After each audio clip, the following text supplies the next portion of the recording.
Greetings, everyone. This is the People-Centered Internet Community Call. We're delighted to have you with us. It's the 24th of September, and today we have a great guest, Maarten Botterman, and Maarten is joining us from Germany. He's visiting today, and then he'll be headed back home. He'll tell you a little bit about where he's from, where he navigates, all right, in the European world.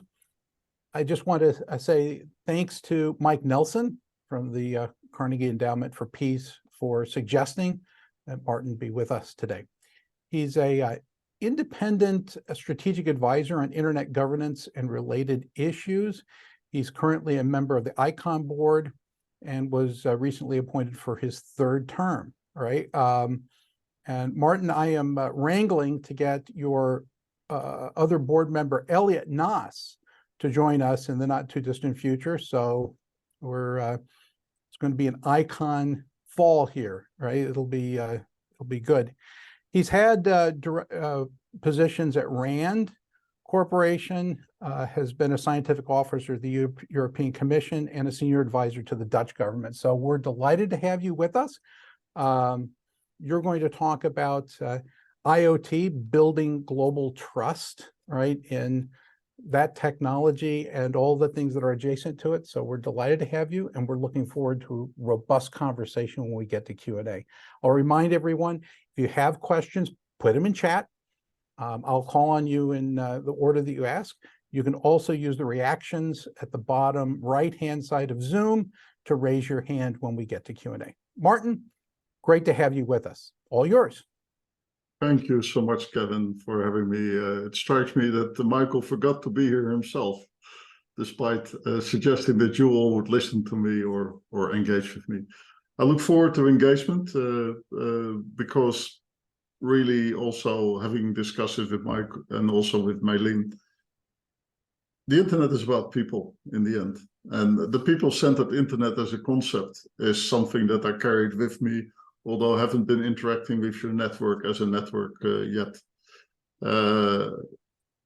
Been very much also engaged with considering the subject of, so how do we do this in a sustainable way?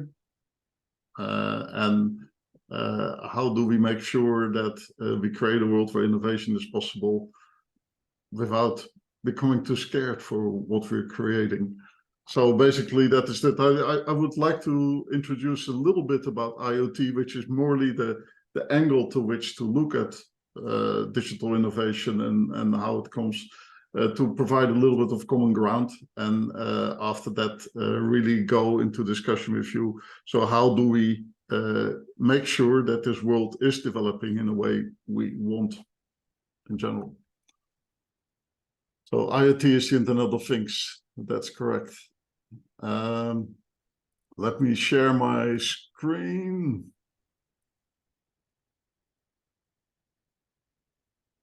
So next to the work I've been doing as an independent policy advisor, often research in areas that have to do with what used to be the information society, what I refer to today as the global networked knowledge society, because I think these aspects determine the changes that we're facing. I've been on the ICAN board now in my 7th year. I've been chair for 3 years, and during the COVID period, in which I learned a lot about dynamics, community, board, and org, and the wider community dynamics. And it's been a pleasure to dedicate time to that, because what ICAN is doing today, which is providing a secure and stable unique addressing system, is very much at the core of the internet. Not that ICAN can do it alone and doesn't have the pretense, but this is where a lot of the core is happening, that we have one internet that we can benefit from. Now, internet governance is one thing that many people talk about. If you focus to Internet of Things, it becomes a specific focus. And I'm going to expand a little bit on that. Let's see how I do that best. Oh, yeah. New technologies always come with new challenges as well, but also with new opportunities. Challenges that never existed before, but also opportunities that never existed before and become possible. And I would say in the world today, it would be unimaginable that we move forward without something like an Internet of Things that help us to monitor and manage our environment. Whether it's making the best possible traffic flows around busy cities, whether it's about monitoring earthquake warnings or tsunami warnings or bad air warnings before the trouble reaches the people, or whether it's in domotica, how we keep our house warm in effective ways and don't waste energy, or even our body nowadays. It's a lot of possibilities that become possible, and we need an increasingly intensive use world to keep it livable. And just a reminder that I think I saw some IBM people being on the call as well, or former IBM. Technologies are not good or bad in themselves. It's really how we use them. So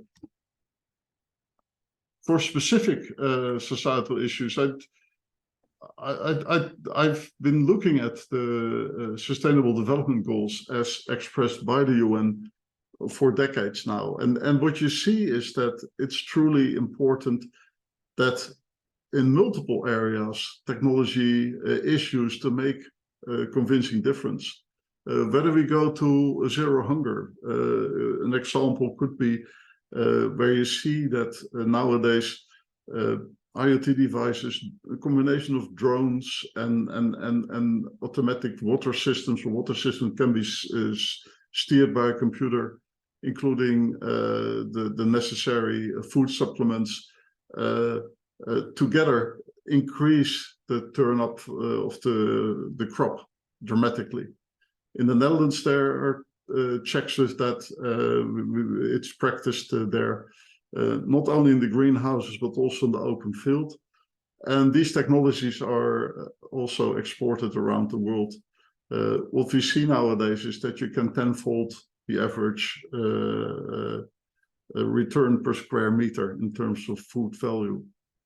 And that's just one of the things. It does require global knowledge about the solutions that are there and that are offered by the different sensors, actuators, systems that we use. But it also very much needs local knowledge. So what is the problem and how could such a global solution work in my environment? And how can we make that happen? So it's not enough to just develop the solutions, to develop the new technologies, but it's also crucial that it connects and drips down through society to those people in the regions that need to have access to those. Last week I was at the Africa IGF via Zoom, and one of my co-panelists spoke very much about the fact that if you would apply IoT devices such as for environmental monitoring or for crop optimization in the country, that you have the problem of very little electricity availability, sometimes only part of the day. Airtime can be limited. And if it comes to IoT, Internet of Things solutions that also monitor people, no data protection frameworks in place. So how do you deal with that? It's so crucial to be aware of that before systems are taken into local use as well. There's such a range of things, more than you could think of. The buoy in the sea floating is part of a tsunami warning system. The guy next to it is having an earthquake warning system, sensors putting in place. Cars, I don't know who of you already also rides an electric car. These are computers on wheels, it's amazing. And they warn and beep and do all kinds of things to keep you effectively on the road.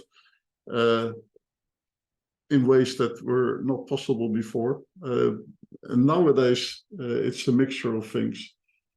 The lion is wearing a collar, and I must say I haven't seen lions, but I have seen in Africa that rhinos, who are quite rare, particular white rhinos, they get tagged, and the guards know where they are and know to follow them and know to protect them. Drones, I don't need to go into that nowadays. Everybody's aware of what they do and can do, and even more so, also that they can be empowered by the use of chips that come from washing machines, things like that. The little thing in the middle is actually a sensor that in the early 2000s, or 20 years ago, it was still not discussable to use any devices within a body.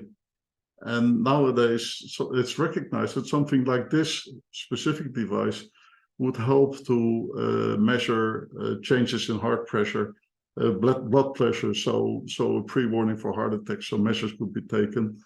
Similar techniques are used for Alzheimer and explored with as well. So it's a wealth of things in the development, truly addressing problems, and yes, they can be abused as well. One example of that is the security cameras that you may have with your house, watching the whole neighborhood without the neighborhood knowing. Some people may not like to be watched. So just to show a bit of the range. Now, in this context of the Internet Governance Forum, we set up a dynamic coalition on the Internet of Things to discuss a global approach. And a global approach means that you're not dismissive of different values, different beliefs, etc., but you really truly consider what is good practice from a global perspective. Focus on IoT again helps to look at something that is just a specific aspect of the internet, just like social media, access to information, and it does link to everything: big data, AI, security challenges, encryption challenges, and everything. But it does have specific characteristics. It's basically become the eyes and ears of the internet, and also the hands and feet of the internet, both the sensors and the actuators. It's collecting, storing, and providing access to many data related on observations by sensors. Data that can be physical, temperature, salt value, to really about people passing by, or even people identified by their mobile phone passing by. It is also existing very much of networks that are increasingly autonomous and take action following receipt of specific data, according to pre-programmed decision models, to algorithms that are learning and that are intervening and taking action. And again, there you can see that these systems may be systems that, if they're not secure enough, they may be truly upset.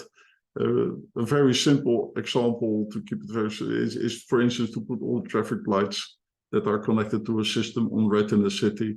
That would cause a standstill. And there's more dangerous ones. I'll leave it to your fantasy and further discussion to talk about that. There's also clearly the possibility to weaponize IoT devices to attack third parties. The drones are examples, but the earliest example that I became very aware of was when Dick Cheney used to be your vice president, and he had a pacemaker that was connected to the internet. One of the first things that happened following the risk assessments is disconnected from the internet, because you wouldn't want anybody to tamper with that without this authorization. Now, the Dynamic Coalition was set up in Hyderabad in 2008 and has been active ever since during both the IGF meeting, but also regional meetings. Again, because the regional settings are the ones that help us to create truly a global insight, rather than to have it be guided by people from only the regions where the internet started, the US, Europe, and beyond. And the aim of the dynamic coalition is really to develop and evolve understanding on global good practice. And the aim, and in good tradition, as Isaac has, as ICANN has, is to very much to have these dialogues take place, both in silos, but also to have stakeholders meet at equal level, whether they're governments, technical experts, users, and together to make sure that they listen to each other and understand each other. The multi-stakeholder element is one of the things that helps this to evolve so much on a global level without becoming too political or too much on money or too much on committee. There's a lot of advantages by having this balance in the multi-stakeholder system. Now, I just added this one because it is the old box one. My link told me this network was set up together with Vint, and we were very much benefiting from his insights too. In Kyoto, he will join there too. And as you can see, I've grown a bit more mature and a beard over the years. But in the essence of the Internet of Things is so close to the essence of the Internet. It's truly about connecting things and have them communicate, have them to be interoperable and effective together. Now, this is where we are today. Global good practice principle. Internet of Things good practice aims at developing IT systems, products, and services, taking ethical considerations into account on the outset, both in the development, deployment, and use phase of the cycle. And I would say also with throwing the things away nowadays. Now we're adding more focus on also the echo part. You don't want the old IoT device with the battery that doesn't work anymore just to linger there. You need to think about how you do that as well. Thus, to find an ethical and a sustainable way ahead and help us to create a free, secure, and enabling rights-based environment, a future we want. This is what it's about, and it's a very broad perspective, but this is from there going deeper in, so what does that mean? In summary, we believe that we do need IoT to keep this world manageable. So embrace IoT to address societal challenges in an ethical way. To create an IoT environment that also encourages investments. So involve stakeholders, make sure an ecosystem is a healthy one, stimulate awareness and feedback, and provide also legal clarity and review the legal mechanisms. My link has been hosting a forum on Thursday, which was about, so how do you do this in a way that you support innovation and at the same time make sure that things don't go too bad, the legal sandbox thinking.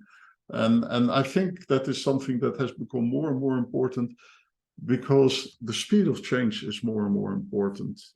So that's one of the elements I'd love to have your feedback and your thoughts about. And last of those, the last element is very much to ensure emergence of a trusted IoT environment.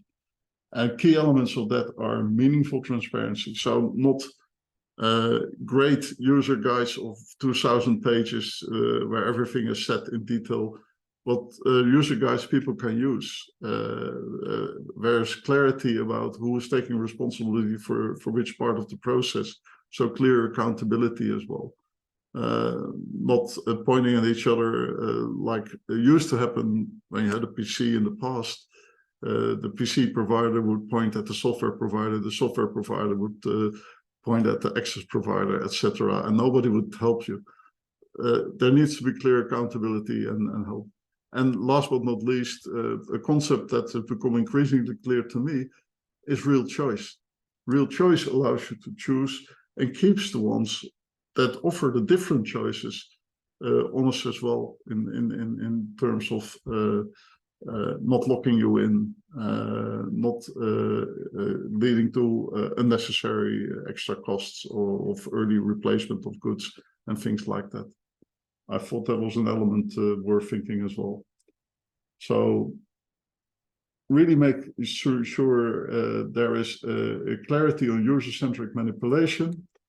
The user needs to be empowered. Privacy is something that is more important than ever. And in discussions, for instance, in India, when you talk with the government, you see their priorities are with fighting poverty. And that's the first, the second, and the third priority. But then when you get clarity about, well, in this digital age, we even get to an area where you could make a film of everybody's life, just based on the different input from sensors around you. Is this what you want? Is this a society, a world you want, even for a society that is really focused on checking the people? This is not something people would, or even those governments would choose for. And the rest is history. I don't say it's only my input, but I do appreciate that then also in India, the attention came for data protection, and you may be aware that the first data protection law was voted or turned down by the High Court of Justice, which I think is an excellent sign for a functioning democracy. But there's now a new one in place that they recognize the importance of that tool for a healthy society. And more than ever, I think we all become increasingly aware of the need for any solution to be sustainable, both in business terms, that there's some continuation, but also in terms of how it contributes to the world that we're sharing. So I will keep it to this for now.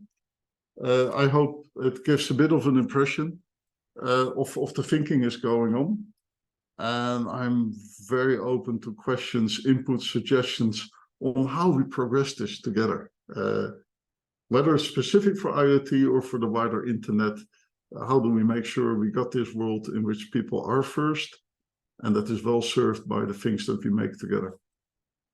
Thank you, Maarten. That's very thoughtful, setup for a conversation. I'd like to, Mei-Lin, we're delighted to have you with us. I noted some positive feedback about recent PCI gatherings. Do you have some thoughts for Maarten before I jump into Q&A?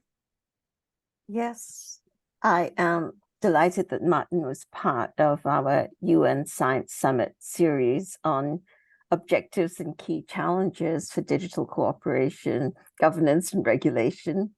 I know all these words because I have been so deep in organizing about 60 speakers for the 10 panels that we had over the last 3 days, September 20th to 22nd. What PCI is doing is something that could be an opportunity for IGF, IoT Dynamic Coalition to come together with us. We are putting forward a proposal to the ITU to offer to the member states the opportunity to set up regional cross-sector digital regulatory sandboxes. I know it's a mouthful, but it's very meaningful to us that the people of the world should be involved in the digital regulation of the technology, especially Internet of Things.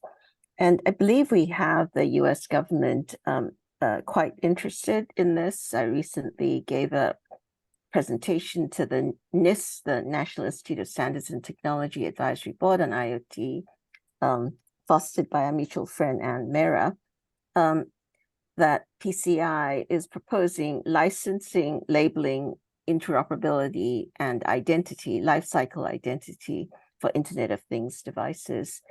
Therefore, I think PCI is engaged with the US government, with the G7, with the ITU on moving this forward, and I see a potentially fruitful collaboration.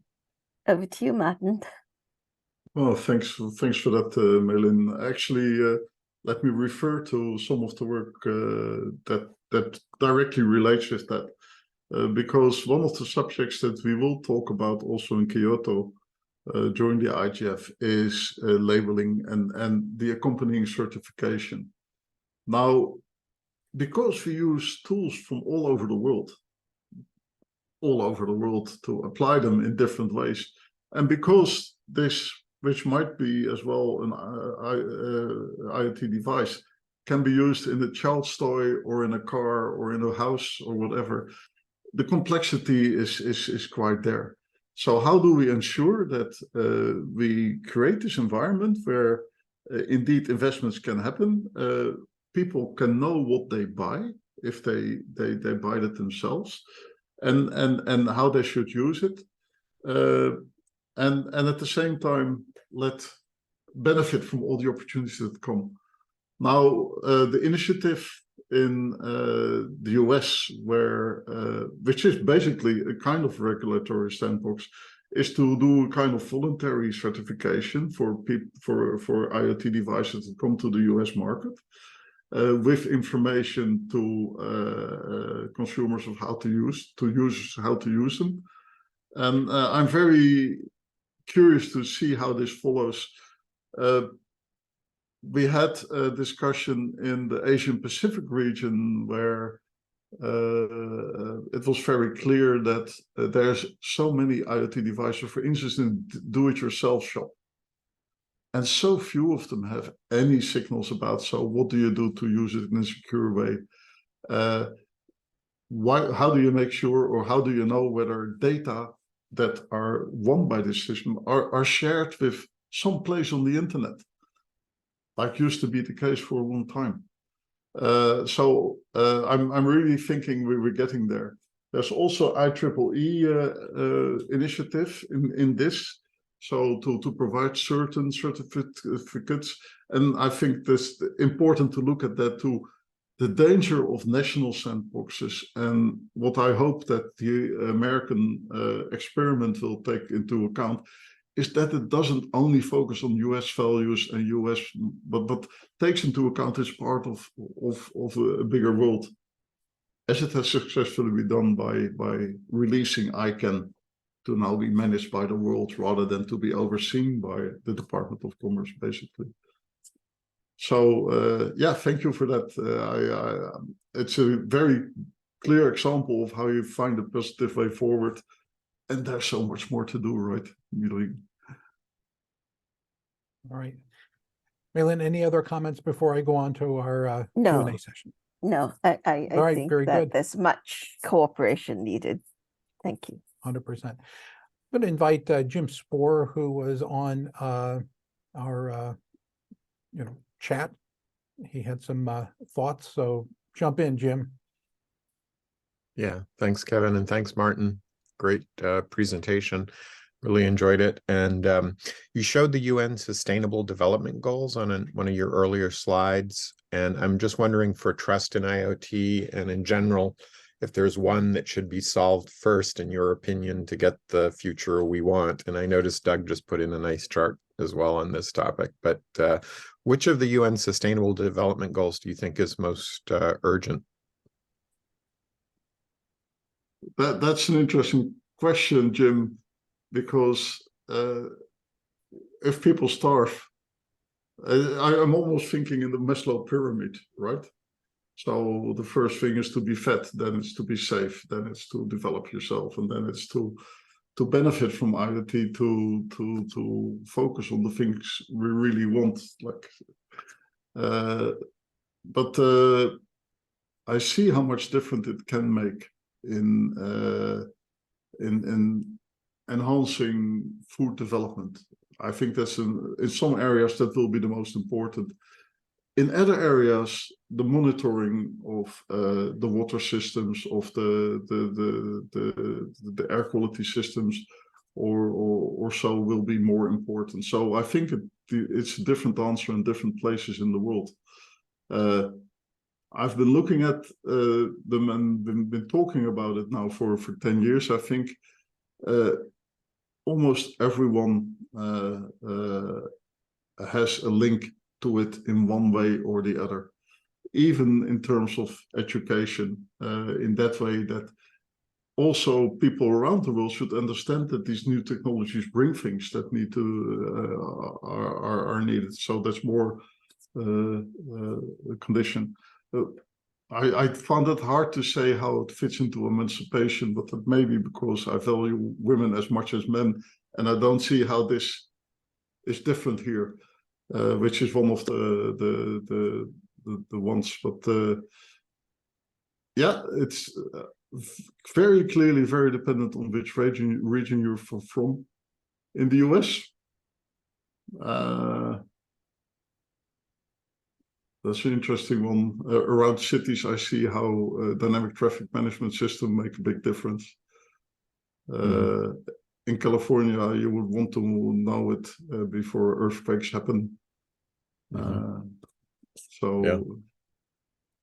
No, good answer. And I have a short question, if I can, since I've got the stage. Just, I don't know if you've heard of Luna XIO or not. It's a startup. They have a Bluetooth low energy IoT protocol, but I heard a talk from their COO recently that was very good. In fact, ISIP gave them an award. It was so good. And they have some very nice security, sustainability kind of concepts around IoT. So I'll just give a pointer out to that if you haven't heard of it. Jim, can you provide just one example of that in action? Yeah, they they use the example in the talk of shipping blueberries around, and indoor in warehouses you can get within about 10 meters, but you can't get super close. So their protocol actually allows you to wake up and send locally when you get in proximity, so then you can zero in. So it really can save a lot of energy. You don't have to have every package of blueberries saying, I'm here, are you listening? And wear down your energy. So they both had a sustainability and a very clear example of their functionality. And they had all kinds of security protocols. They're changing their labeling. The identity changes like every 10 seconds or something, and internally. So it's got several nice features, and if anyone's interested, I'll put a YouTube to the 20-minute talk their COO gave, and I thought it was quite good. Thanks, Jim. Well, Appreciate it. interesting.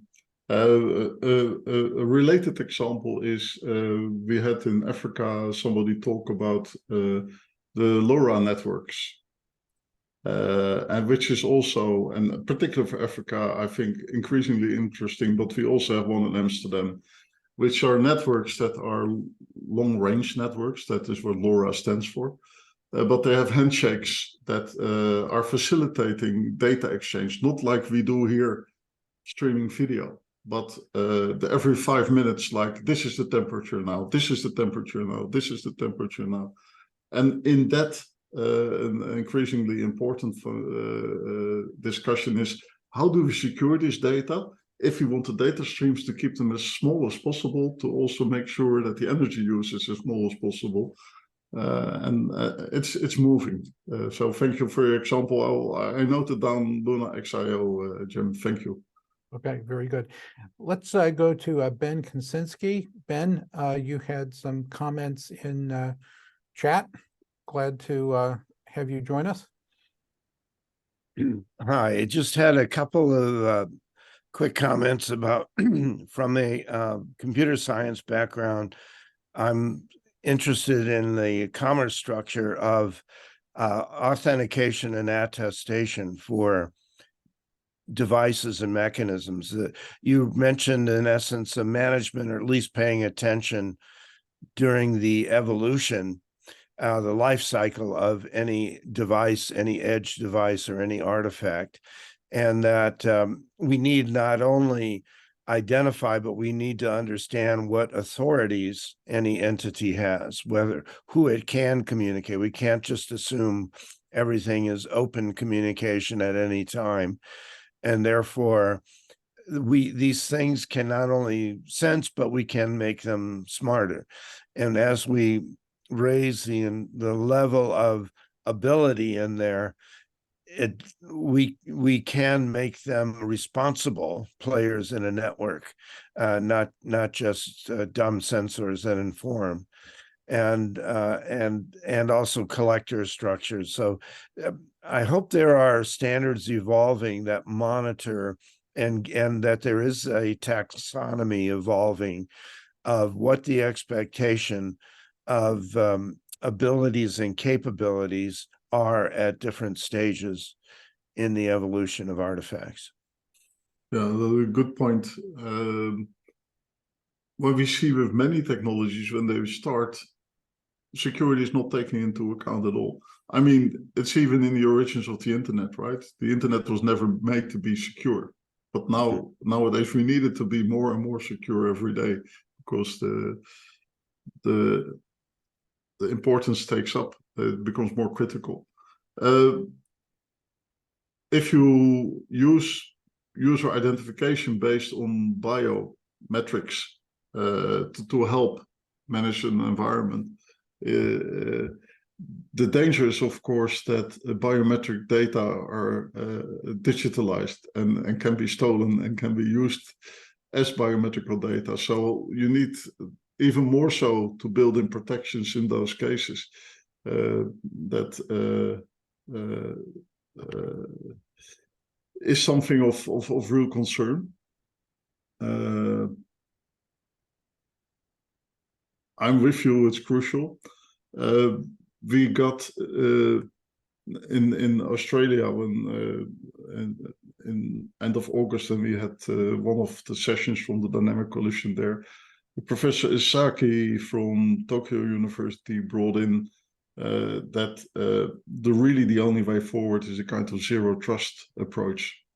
The zero trust, which means that things are in a way secured, and you need to open it up rather than the other way where it's open and you need to secure it where you think it's needed to avoid you run into problems like what you talk about.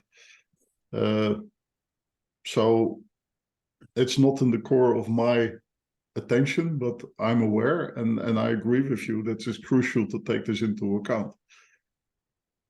I teach a class called Privacy in the Digital Age with the law school. And so it's the law and business school students as well.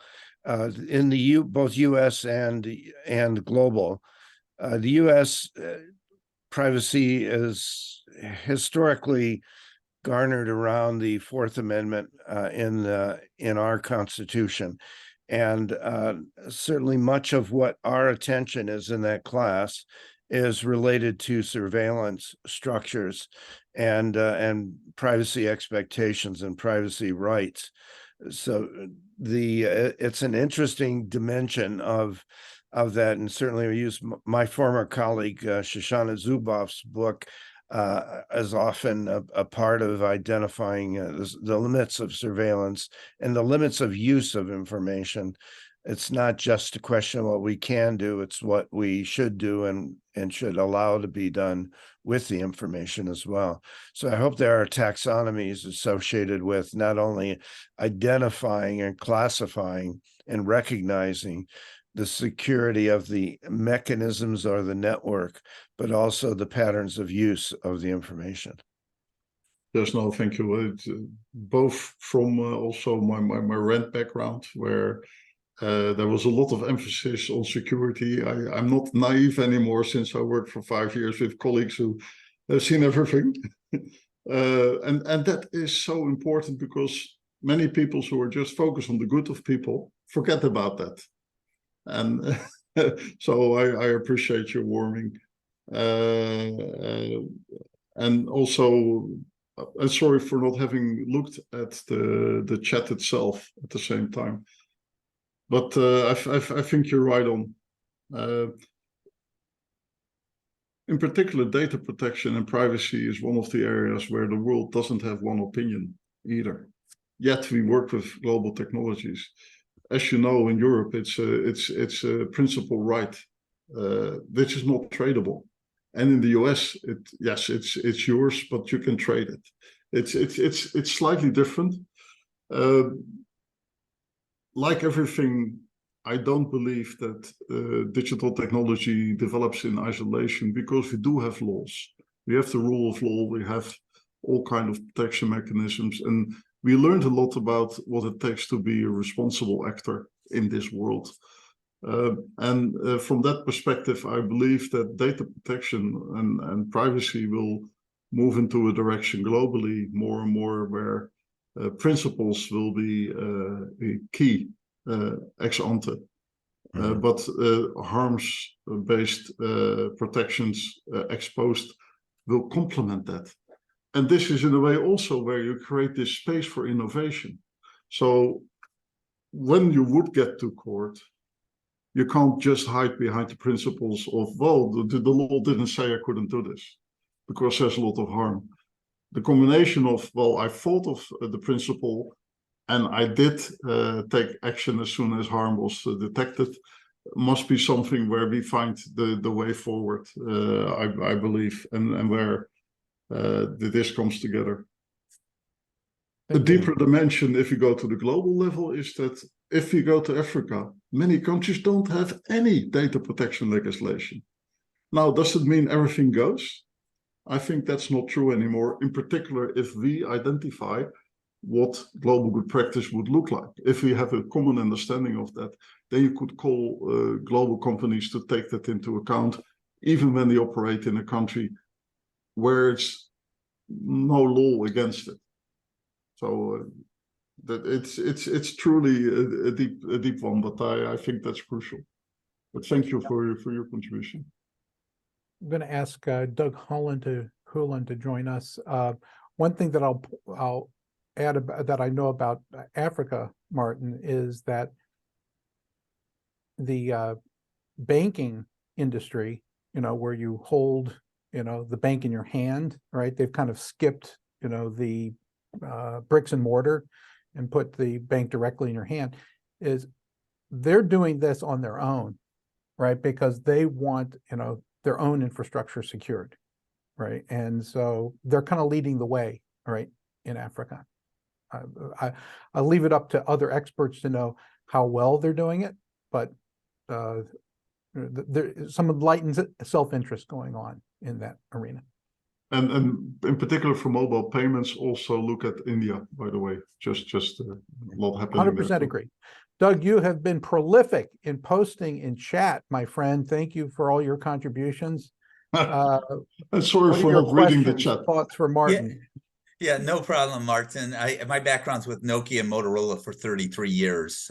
So just let you know. And one of the comments is, there's Nokia talked about up to 7 trillion IoT devices, and how do you make them secure? And I put some information about what Nokia posted around security in that perspective. But I'm focused on, the Sustainable Development Goals. GSMA, in 2020 had a nice report on how the cellular industry maps, to the Sustainable Development Goals and how we can improve that.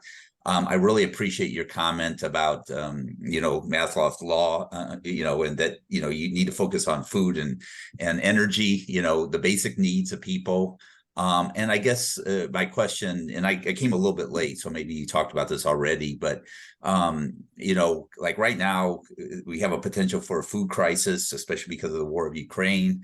We have an energy crisis. We want to have clean energy, but at the same time, challenges there. And then supply chain is really having a lot of challenges, and especially the most vulnerable people have challenges. So I guess my question to you is, how can IoT and your focus support supply chain, energy or food and energy, especially in developing countries?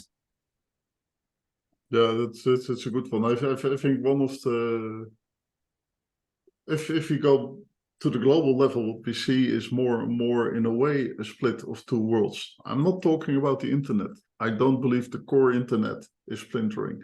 But we see a world where the G7 countries say, well, it's about democracy, it's about transparency, it's about these kind of values. And we see BRICS, where the BRICS type side of the world, where it's much more about monitoring your citizen and making sure that they behave so everybody is safe at the same level and things like that. The war of Ukraine further sharpened this, because for me it's simple. Ukraine didn't invade Russia. Russia invaded Ukraine, so they're wrong. But that's not seen like that in the same way all over the world. So how do we progress a world that we share together in a healthy way? And that is where the challenge comes in. And then we see more and more with regards to the supply chains, particularly growing awareness of the need for strategic autonomy, as governments call it, right? So I want to have my own chip factory. I want to have my own valuable minerals, things like that. And they shouldn't all come from China. We shouldn't be dependent on China alone. We shouldn't be dependent on the Middle East alone. We shouldn't be all that. It's true concerns. The only way I can think of how IoT can help here is to help us to better use the resources that are available to us more effectively. And in that way, I can see that, for instance, if you would consider an RFID tag also IoT, that you can mark valuable minerals in goods that you throw away, so you can retrieve them better, or you can find them back better. It's in these kind of things, and better use of energy, things like that. What we see in the Netherlands is a big growth of the number of solar panels. And in a way, if you go towards a grid where you have two-way traffic more and more, where people win energy and use it, but it's not always the same.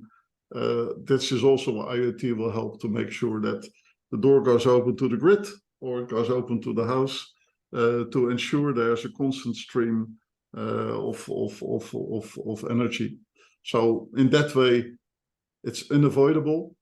It may not be the decision you think of initially, but it's clearly sensors and actuators that react based on algorithms and what's happening in the system. So for me, it's even more essential part of dealing with the scarcity that we now also partly create because of not sharing everything on this world equally. Well, appreciate that. So I'm kind of pivoting to artificial intelligence for the last few years, and I guess understand this is about IoT, but do you have any comments similar around artificial intelligence? Are you looking at that right now, or you're just focusing on IoT at this point? Well, AI affects also IoT ecosystems and IoT services, I believe. So for me, the core of artificial intelligence is the algorithm that and the data. So is the algorithm reasonable? Are the data sets not skewed too much? These are the core elements that I see of direct impact for IoT. The big danger is that our fear for artificial intelligence will stop us doing things that are really needed to be done. That's what I see. On the other hand, we need to come, in my view, to a system where algorithms can be checked, monitored, audited, if you wish, to avoid the building of algorithms that are inherently against human rights, against the basic principles in the world that we agree upon. So I guess we need to have a kind of accountancy for algorithms. Exactly. Yeah, you talked about privacy. I would just comment that for GDPR, the winner of the largest fine is now 1.2 billion euros. Meta out of Ireland won that, and I'm actually working with a company called AI Partners that does EU AI auditing, and so they go in to make sure that companies are because there's as big as fines as they are in GDPR, they're similar in the EU AI Act, and audit to minimize your fines, right? So rather than pay a $1.2 billion fine, audit, do the guard, have the auditing process, so you do the guardrail so you don't pay big fines. No, right. One of the things that I'm critical of towards the European Commission is that they seem to too much look inside Europe, not global thinking. They do realize it's part of a bigger world, but in the way legislation is developing, they don't always see that. At the same time, they're setting some standards for even AI and data protection. And I think also in the US, you need to go more to a kind of principles-based guidance to companies to know that if you follow these guidance, at least you've done that well. And you can't hide behind it. You can't say, oh, but the law says this. Well, but you knew in this rapidly changing environment that this would hurt people. You needed to take care of that. That's again where this principles-based front end and harms-based back end comes back very heavily, both in data protection as in this example you just gave. Yeah. One of the things I just kind of add to what you and Doug were just discussing is that IoT becomes the other large data training set in AI, right? Is that, you know, we always talk about people, but this is this increasingly is a very large, you know, in motion, throwing off, right, real-time information data training set. And there are some places that are throwing off more data than others because there isn't as much regulation. So you're right on, Kevin. yeah, so it'll get trained, right? We will inherit, you know, where it's getting trained, regardless of where the data, you know, the training is taking place. So we need to be aware of that. Yeah, and we also need to be aware that we need data. We need data to manage this world. We need data to fight pandemics. We need data to find ecological threats. At the same time, we need to make sure that that doesn't go at cost of giving up our privacy totally. Both and, right? Not an either or. Follow up. You know, I flashed a smartphone, you know, before. So when do you see enough saturation of IoT and enough information that we transition from having devices to living in smart environments? Prognosticate. How far is that in the future for some people? For the rich and wealthy, it's approaching very fast, is my feel. I think my first IoT device I got was early 2000s, was my Samsung TV. And I could use voice commands with that Samsung TV already then. And these voice commands would be sent back to Korea to check and to improve the language support of the system. And in my early talks about IoT in those years, when I've explained that to people, I said, and one of the commands you give your TV is TV on. Like, so it must be listening all the time to make sure that, so what's happening? So I don't believe Samsung was doing this to spy on us or whatever. But I do see that there's an inbuilt uncertainty of insecurity that you need to consider. So in those days, it was a little bit. Then it became with the GSMs and all this, when everybody started to wear that your whereabouts is always determined. And I think that's an increasing step towards permeating of IoT, taking in particular the place location determinator as a clear IoT device. We can argue about other parts, but that part for sure. Nowadays, if you have an electric car, you're part of the IoT system, no doubt about it. There was recent publications that everything is shared with the support for your Tesla, for your Toyota, for whatever it is, including images of what is happening within the car. Of course, people make then fun about if you make out in your car, Tesla knows it. But it's the principles that are there where you see that we rapidly need to come to a good understanding. What does it mean that all this data are collected? Who has access to it? How can we use them responsibly? And how do we avoid that we give up our privacy because we say somewhere, I agree, and somewhere on a large list of text, I give up all my rights. Oh, was that part of it? So yeah, I'm with you, but I think it's approaching very rapidly. In particular, in the affluent world, in particular with electric cars, with domotics, and you're right. I think this is also one of those things that clearly is used in courts nowadays, also to determine where you were. Well, it wasn't me; it was my device. You know? Yeah, 100%. I'm going to ask Mei Lin to rejoin us. I just saw a post in here, Mei Lin. You're pointing to an event that's coming up, and go ahead, share with us. Actually, it's an event that just happened. Oh, okay. I'm sorry, I didn't read it well. That's all right.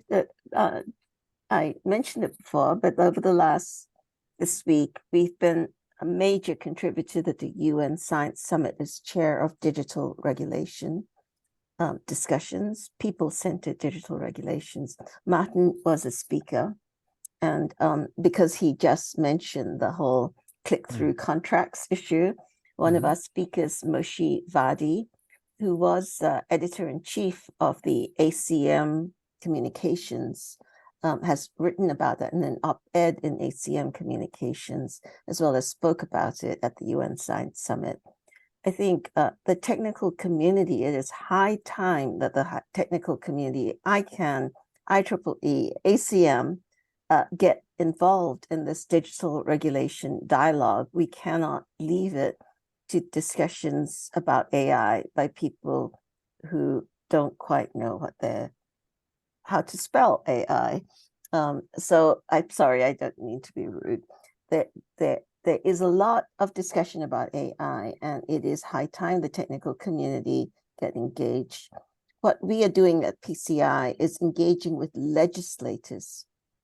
These discussions have not involved the legislators in a meaningful way, and we'll be working with the UN Science Summit to involve legislators. PCI is going to be going to the EU Parliament around October 24th and 25th with a number of African ambassadors to talk about the importance of digital regulation that is fit for purpose in countries and set up by those countries rather than inherited from Europe, like GDPR has been. So Mei Lin, for the event that just took place, was that recorded and available in some way for someone to see now or not? Yes, it's fully recorded. The spirit of the UN Science Summit is to make a science summit that the people of the world can be involved in. Schneider Alfonso, our operations lead, will be sending it all out. The UN Science Summit recorded every session. That's about 400 or 500. We had 10 of them, and the 10 of our sessions will be fully shared with the PCI and the I4J community. That's great. Glad to hear that. And Schneider, thanks for moving that out. We're at the bottom of the hour. So this is normally when we say thank you for being, part of the PCI Sunday call, but we're going to go to overtime for people who want to stay for an additional half an hour and ask questions and have additional dialogue with Maarten. But for those of you who have to go, thank you very much for being with us. And thank you for being here and for your questions and interactions. It's very complex material, and I love some of the questions you raised. I don't have a perfect answer for many of them, but at least I think we're moving in a direction where we get a better grip on what this new world brings and what it needs. For those who are logging off, particularly on data protection, I still believe that the study I did with RAND on data protection, so Botterman, RAND, data protection, that gives some of the insights why it is so important that it's a principles-based front end and a harms-based back end. We had the opportunity to interview many data protection authorities around the world at that time, and it's 10 years old, I think, but it's still maybe useful for you. I'm going to put somebody on the spot. I will see whether if you'd like to accept Suzanne Sienkiewicz, right? You are a new member of, would you like to say hello to everyone? Be delighted to have you say hello. Well, hello, everybody. Yes, my name is Suzanne Sienkiewicz. I just returned from the DCI PCI meeting in Boston. It was fabulous. I've got my sweatshirt to prove I was there. Anyway, Good. collaboration on the Internet of Things and AI and its importance for translation of medical data. And it was a profound meeting. I was really hoping to meet you, Vint, but maybe I will have an opportunity if I fly up and see you and John. So I'd really like to do that. I recently formed, well, it's been with about a little, just short of 2 years, not developed. It's a 501c3 where I felt that the Foundation for Biodefense Research would be a real fitting name for this nonprofit, and its purpose is to support federal legislative initiatives to create a more secure biosecure, literally leveraging artificial intelligence to do so from space. I recently published a book that's doing pretty well on Amazon right now, and I'll forward it to the group. The last 4 publications having to do with leveraging space and as the observer. Right now that technology has obviously gone and more from the private sector has transitioned to space-based technologies. This is just a really unique opportunity, I think, to leverage technology from space to observe the planet and do really great things at the same time, interface with the federal government for and allied nations to support biosafety and biosecurity going forward with AI. We're brand new, just have 1 co-chair and 1 employee. So I'm really excited to partner with PCI in creating this entity to do exactly what you just spoke of, Maarten. I think what this talk is excellent, and it just be really terrific to launch more of these regional innovation centers so that we can address these threats, not only do good things, but monitor and govern the threats. And one of the things we faced when we were at this meeting is, the crossover between regulation and governance and how we could combine both so that it doesn't, stifle innovation, and also too how to incorporate the missing millions as the private sector, civilians, and more of the population, global population, goes online. And I'm not sure, maybe then you could answer, maybe someone on the chatters in the group knows the exact figure of how much the planet isn't online yet, right? So if we're looking at creating from the ground up opportunities for biosafety and biosecurity, I think now's the time with, I think, what is it? Are we still like 45 to 50% short of the global population that is connected yet? I don't know. I think. Yeah. So Malin is saying in the chat that 1/3 of people, 2.6 billion people, are still not connected to the internet. Wow. There you go. So I think we're all on the same page with this. And I really enjoyed this talk today. And it's terrific. And the work that PCI is doing. I think I found a home So Thank you for that. And we welcome you to our community. Maarten, anything that you'd like to share Yeah, as a it's- result of hearing Suzanne's introduction to the community? Yes, no, one thing for sure. Again, it's the dilemma of data sharing and privacy. I get that there's almost everywhere. The other thing is what she said is 1/3 of the world isn't yet connected. We tend to say 5.5 billion users, which sounds terrific. The problem overall is the digital divide. And in that, I dare point at the fewer people miss out on it, the bigger the gap is for them. yes. So that's the other thing. And that's true for the 5.5 billion to the 3 billion. But that's also true for those who have access to the top applications and those who don't have that yet. It's not on or off. It's many shades of gray. Yeah. Well, Suzanne, again, thank you for being with us and for the work that you're pursuing. It sounds great. Perhaps you can share that in more depth on a future PCI community call. I would You'd really be like. willing. All right, fantastic. I love it. Do we have other questions from our community members? I see more posts from Doug. I see more posts from Ben. All right. So Ben, you want to jump back in with your next question? You're on mute, sir. Okay. No, I just wanted to, I celebrate the principles approach and looking at at first principles that can guide at least setting a hygiene for initial deployment before you get into regulation. And that somehow we need to understand those. And as Suzanne says, those principles need to apply universally or cosmically as well. Yeah. So that we have to think of space and we have to think across time as well. Okay. Very good. Mark Prinsky, I see, and I am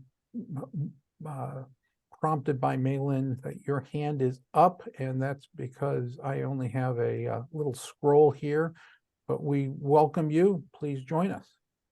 Thank you. Good morning. Maarten, I appreciated this. I like the depth of your thinking around these problems. For me, the most profound thing that you said was that the world doesn't have one opinion.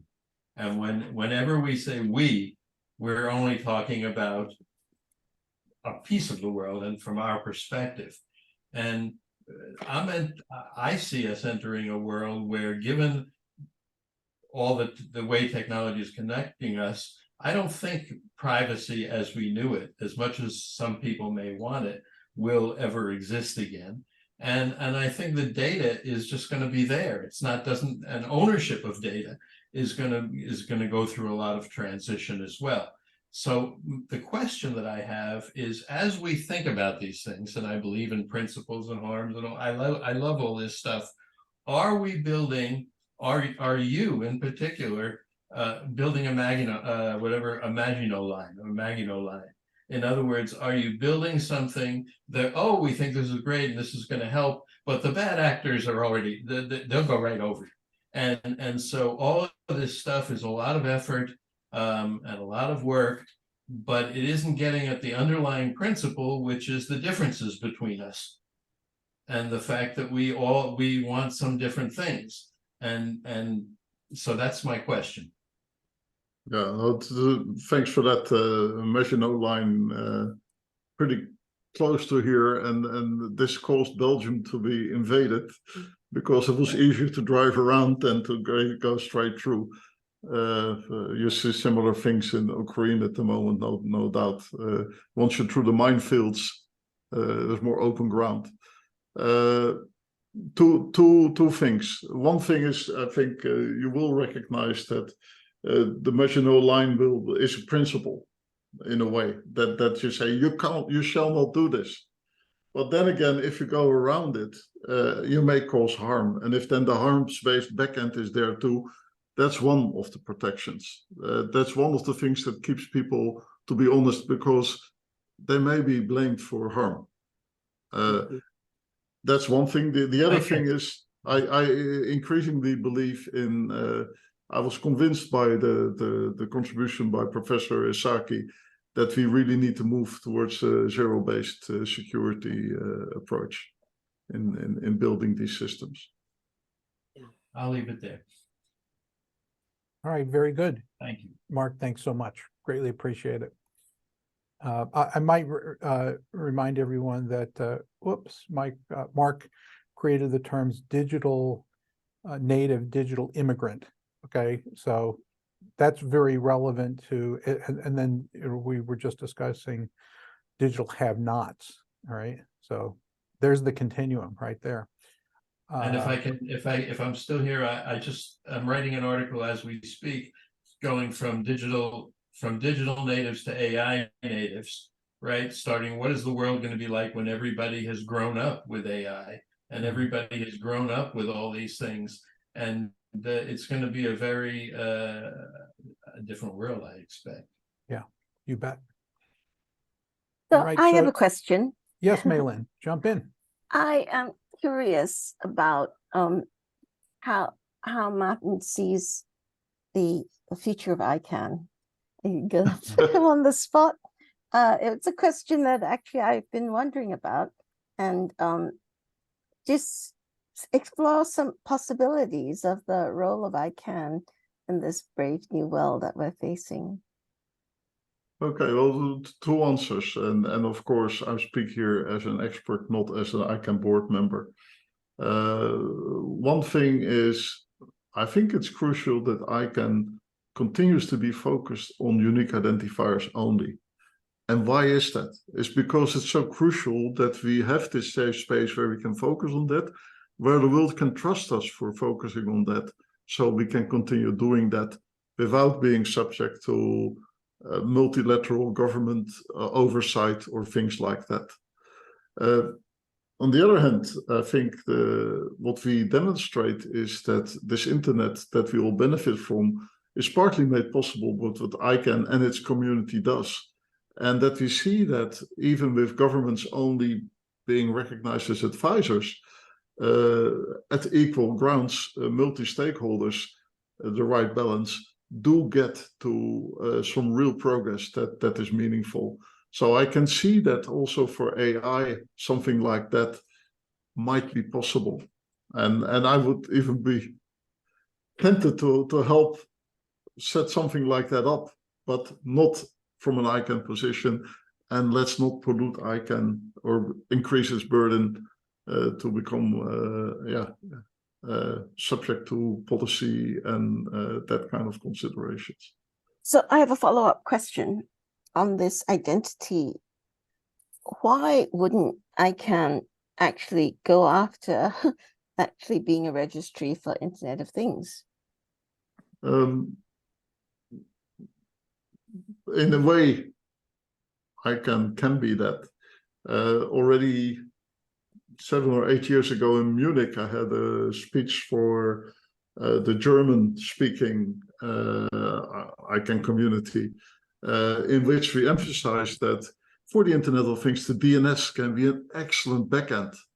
And it can be so, and particularly more and more now with DNSSEC, with encryption, TLS, and everything built in, that you build in some certainties in the system that otherwise may not exist. So I can see that in a way, the unique identifier system can be very useful for rolling out certain applications of IoT as well. But IoT is also depending on 5G networks, 6G networks in the future, no doubt, and things like that. So again, I would say, let's make it possible that the DNS supports IoT, but let's not take over the responsibility for IoT to be correct. Maylin, Thank did you. that answer your question? Yes, yes. Okay, excellent. Well, Doug has been posting more. Doug Holland, jump back in here. Yeah, I just posted, I follow We Are Social. and it lists every quarter they talk about how many internet users there are. According to this, it's 5.19 million in July. So it shows how things are growing. So they do like 300 pages of how people use the internet. So I would, and it talks about country to country too. So I think it gives some good insight. Connecting the unconnected is something I'm very passionate about. One of the challenges is, especially in Africa and developing countries, they don't, a landline infrastructure is very difficult. And even a cellular infrastructure, even in the United States, is very expensive to build out, for 5G and, towers, per population. And so that's where I'm real excited about, like Starlink, right? That, the ability in other satellite systems, there's OneWeb and some Chinese networks being deployed as well. So that I think will go a long ways to helping to connect the unconnected as well. And once you have access and affordability to wireless technology, then you have to have relevance and readiness, right? Are people ready for this technology, and are they relevant to their people, to their life? And so, and I think that's where AI actually can help. Right, because if you have a lot of education and you know how to read and you interacted with computers all your, the digital natives. So there's the digital natives in the developed world, and in the developing world, there's kids that what is it? I think it's 2/3 of children in developing world doesn't have access to the internet at home, and so. They don't have, they're not digital natives, right? It's the digital natives in the developed world and the non-digital natives in the developing world, right? And how do we do that? So there's like 1.3 billion students on the planet that are 3 to 17, and the question is how can we help connect those, help them to become digital natives, right? And that's going to be the challenge of the 2020s. Yeah, I think this is where the SDGs can help, because it's not only left to those countries that can't do it yet, but also to the global community to see how they can help. And education is one of the SDGs. I think it was in the end of the 90s that in Brazil they talked about the $100 computer to make that possible. But things like that do become possible, and how do you do it in then a responsible way? So it's not, for instance, given by, I wouldn't say company X now, but company Y, to provide free services and in the same time collect all the data of those Africans that can now benefit from it. Oh, it's all for free, it's all given to you. What do they give back? I think that sensitivity is crucial. What I've found also very remarkable in my interactions, global interactions with different groups, is that some people think, well, we should be at the table. Well, first, you can be at the table in many ways. You just need to be there. And two, don't move towards the world, or don't expect to move towards a world that nothing can get done unless everybody is at the table. Because that doesn't work either. So again, the story about guardrails, principles, and harms-based backend legislation, I think. Yeah. So I wanted to just thank you for being with us, Maarten. Perhaps you can give us a few concluding remarks, and then we're going to wrap today. I don't see any other burning questions. Lots of discussion going on, and you've sparked a thoughtful conversation with us today, and we're delighted that you could be with us. So give us kind of your prognostication, your summary, as it were, and then we'll say thank you. Okay, well, thanks for having me. One of the things I and people around me are thinking about a lot is, how do we go about changing this world in this increasing global geopolitical tensions? How do we move forward in a way that is actually serving the people? In this, one of the concerns we have is truly look at the new UN initiatives like the Global Digital Compound, where there's at global level talks like, how should we do it? How should we as states do it? And the danger there is that there's a move towards multilateralism rather than doing things together. It's something to be aware of. As the more technical internet layer communities are constantly warning against unintended consequences of certain behavior. As I, in my observation, see, there's a lot of talk about the splinternet, splintering internet. It's not happening at technical level, but when you get to data, using data localization, if you go to content, this is not allowed here, this is not allowed here, that's not allowed there. You see the increasing challenges to make sure that this internet does stay useful to the world. For the technical community, for the internet service providers, for that kind of, there's a clear responsibility. And somebody called it keep the house clean. I think we need to continue to address abuse where we see it in the best possible ways within our remit. And in that way, continue to do that. So I'm really looking forward to any guidance that I see coming from this network towards the future, because with you, I believe the world is about the people. The world doesn't have a problem. People may have if you don't take care of it. Maarten, again, thank you for being with us. We greatly appreciate your time and sharing with us. And please do stay in touch. And thanks for everything that you do serving on ICON. All right, for all of us, we all use, all right, the outcome of your service in that space. Thanks again. And everyone, thanks for being part of our community call today. And everything you do, be intentional, and we'll talk to you in a couple of weeks. Cheers. Thank you so much. Thank you. Such a pleasure. Thank you, everybody.